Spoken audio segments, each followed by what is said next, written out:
and Mrs. Trump.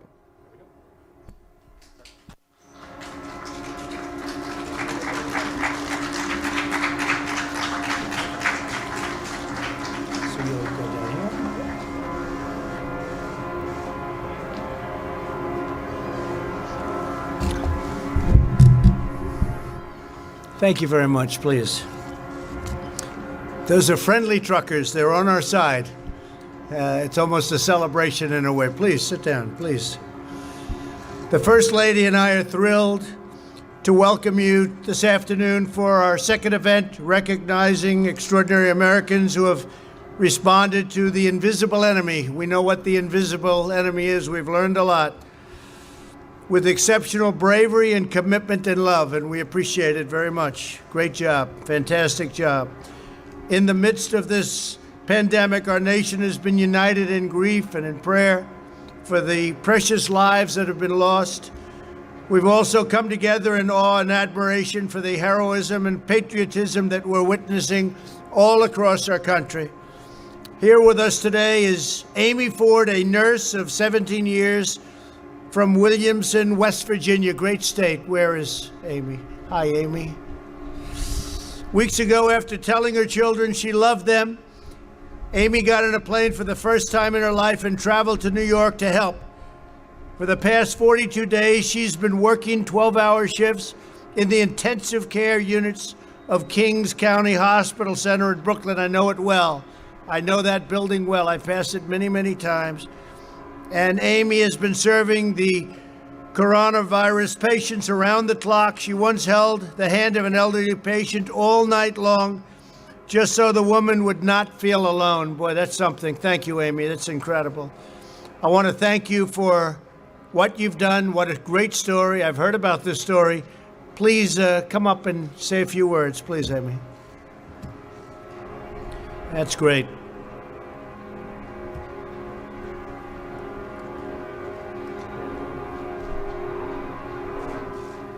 Hello. I want to thank you for having me here today. Being able to serve our country as a frontline worker during this pandemic has truly been an honor. Like you said, I've been an RN for 17 years. Under normal circumstances as a nurse, I would have an idea of a treatment plan, and unfortunately, I was not afforded that comfort in the beginning of this pandemic. These were not normal circumstances. There were times of trial and error and a whole lot of prayer. I had to adapt to a new way of nursing. One where treatment was still unknown. One where families had to trust my word and I had to prove that my word was trustworthy. One where I could only provide comfort by holding my patient's hand, because I could no longer give comfort with numbers and statistics of success rates. Those were unavailable in the beginning. I provided families comfort through FaceTime calls, holding my phone up to a patient's ear, hoping that by hearing their loved one's voice, it would in turn give them comfort as well. This experience has been one of the most emotionally challenging things that I've ever been through, but it has made me a better person in the end. There is a light at the end of the tunnel. We are beginning to see progress, and we are starting to see stories of success. This virus may have initially caught our great nation off guard, but we will overcome this and we will prevail. Thank you. Amy, did you ever catch the virus? Did you ever? No. You never got it. So with all of that long hours and with very, very sick people, you never caught the virus. No, sir. What do you attribute that to? PPE. Oh, really? Good. Good protection. We have had protection. So you've had great protection. I have. So you feel that if you have the protection, you won't catch it. You feel that? I feel that's what's protected me. That is fantastic. Good. Yes. Wow. And I have not had any me personally, I have not had any shortage of PPE. And your coworkers, do they? Not at the hospital that I'm at, no. That's incredible. So you all have very good equipment, as the expression goes, right? The gowns and the masks, everything. Thank you very much, Amy. Thank you. That's great. Amazing.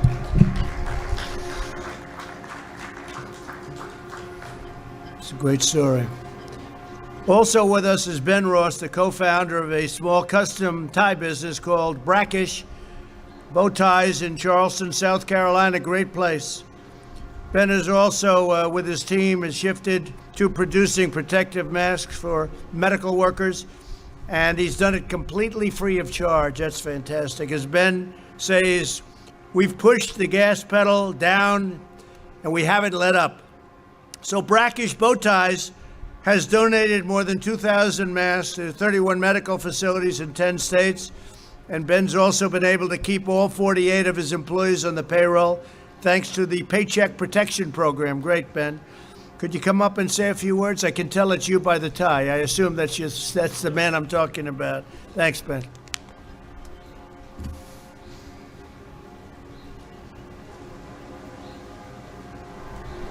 Thank you so much, Mr. President. Thank It is you. truly an honor to be here. Thank you, Ben.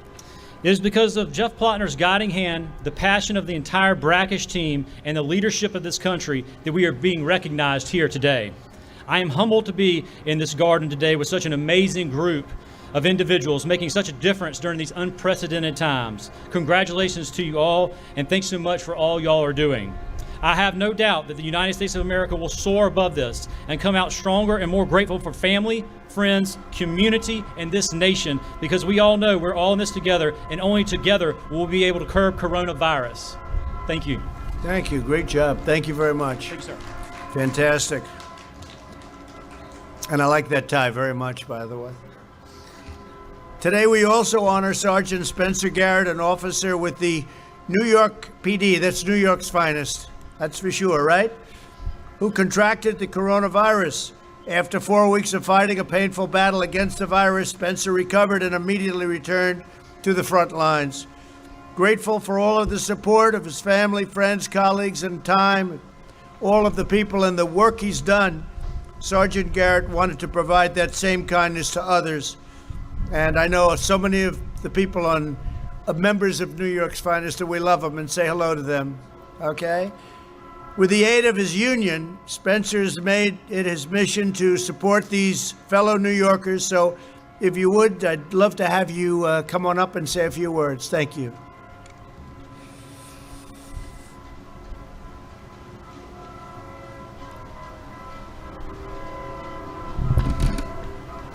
Good afternoon.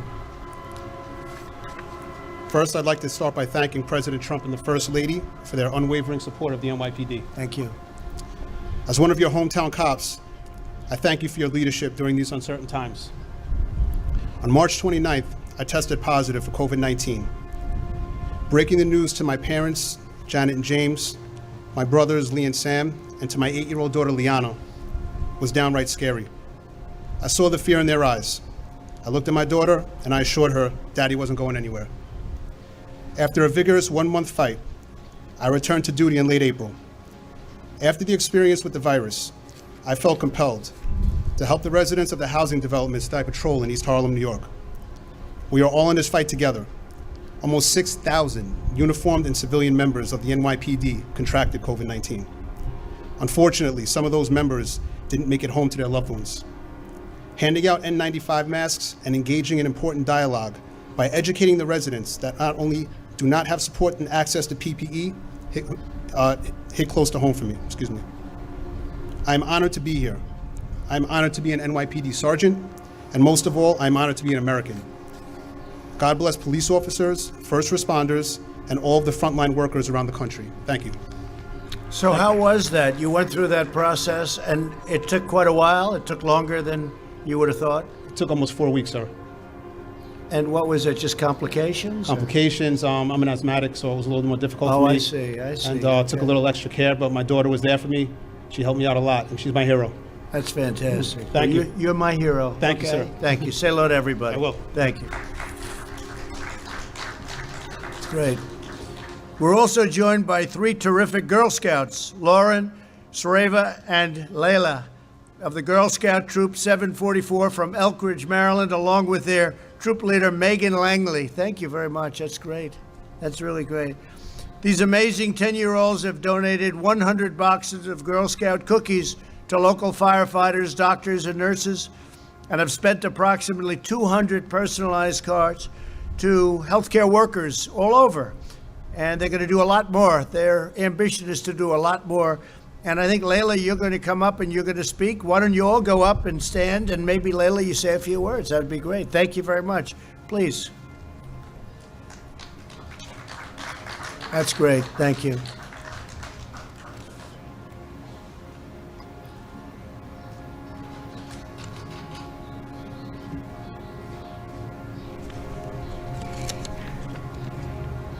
Hello, my name is Layla Khan with Girl Scout Troop 744. I just wanted to say thank you, Mr. President. It is an honor to have been invited to the White House, and it has been a very exciting day. We'd like to first thank you and your staffers for ensuring our safety today. We appreciate all the safety measures that were put into place. In the middle of March, when everything began to shut down, we, like many Americans, felt compelled to support our healthcare and other essential workers and show our appreciation. We donated cases of cookies to our local firehouses and hospitals, and we made cards to mail to hospitals in our community.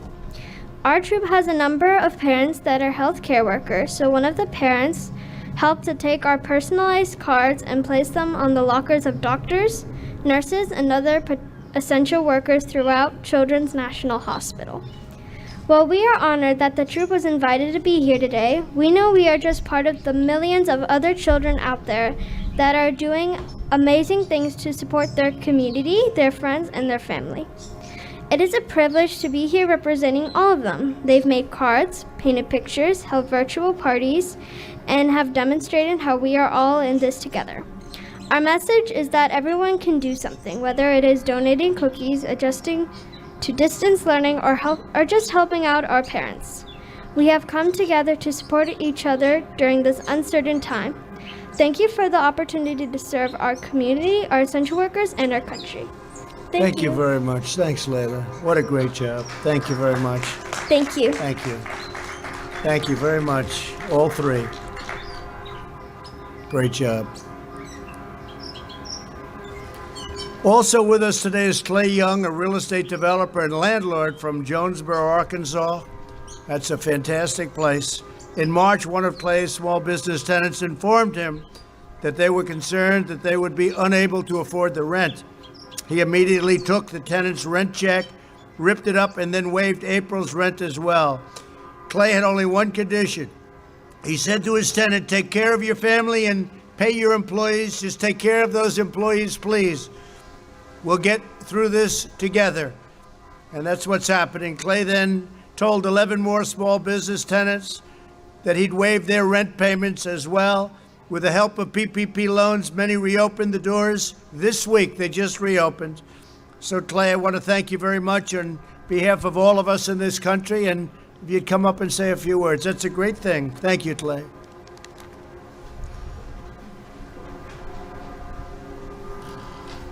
Thank you, Mr. President. Thank you so much for having Thank my you wife very Pam and I here, and the First Lady. Thank you. It's truly an honor. I also want to say how proud I am to be part of a community and a great nation that we've all gathered together to help one another through this trying time. You know, the work that I've done in my hometown of Jonesboro, Arkansas, the focus of that has been on making my community better. As I saw what the virus was doing, and I saw what the virus would be doing to the small business and to the employees of the small business, I realized that I needed to work with my tenants, and forgiving the rent was the only option. And I remembered thinking, you don't kick people when they're down. And over the last 20 years of being a small business myself and a developer and also a landlord, there's been tough times. And in those tough times, and so in that moment, I thought this is my chance to maybe just have some gratitude and some humility and pay that forward. And I will always remember those people. So then after that, I helped my tenants with the PPP loans, and I helped them help to participate in this amazing program that what has really served as an invaluable bridge for us all, which brings us to where we are this week. So as we work towards reopening the economy and maybe returning our lives to some sense of normalcy, I just want to say thank you so much again for having me here today. Well, I want to say to you also, and Being a landlord is a pretty good business, and I heard you've done really well, and it's nice what you've done, Clay. We appreciate it very much. Thank you, sir. Thank you. Say hello to the people of your state. Your state is wonderful. Thank you. I like it. You know that. Thank you, Clay. So during this difficult time, our citizens are rising to the challenge, just as generations of Americans have done before us. America has never faced a trial like this. We've never had anything like this happen. But we're going to endure, and we're going to thrive, and we're going to do better than ever before. The men and women we honor today remind us that the bonds that unite us in times of hardship can also raise us to new heights as we reopen and recover and rebuild. In the months ahead, we will harness our love and all of the things that we hold so dear to our heart for our family, for our community, and for the country. And we'll make America greater and stronger than ever before. And we're going to transition into greatness. We're going to be seeing it, and you're going to be seeing it very soon. There's a pent-up demand, and there's a pent-up love, and there's so many things happening, and you're going to see the fruits of all of the work that we've all been doing, working 24 hours a day in some cases. So I'd like to thank everybody for being here, especially our great heroes, because that's what you are, heroines and heroes. It's exactly what you are. And I'd now like to ask these wonderful and courageous Americans to come forward as I present them with a letter of recognition. And I want to thank our First Lady. This was a very important event for First Lady Melania. Thank you very much. Great job you're doing. Thank you. Thank you, honey. Okay, please.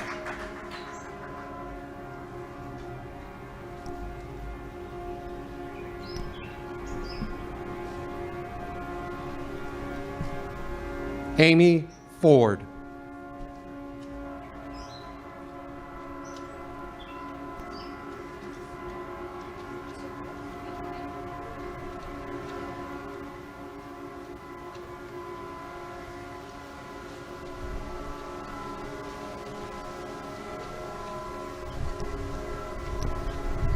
Ben Ross.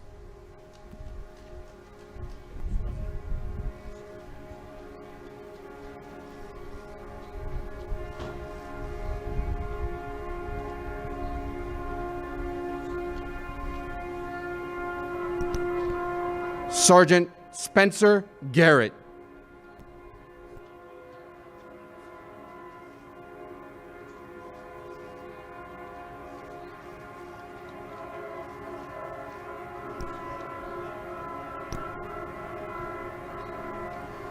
Lauren Matney.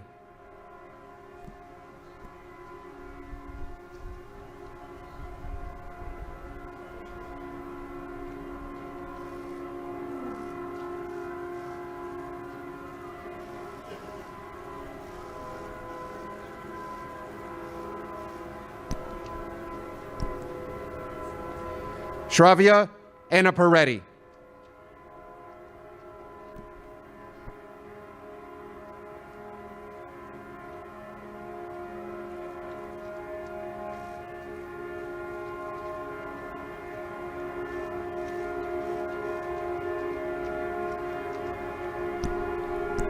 Layla Khan.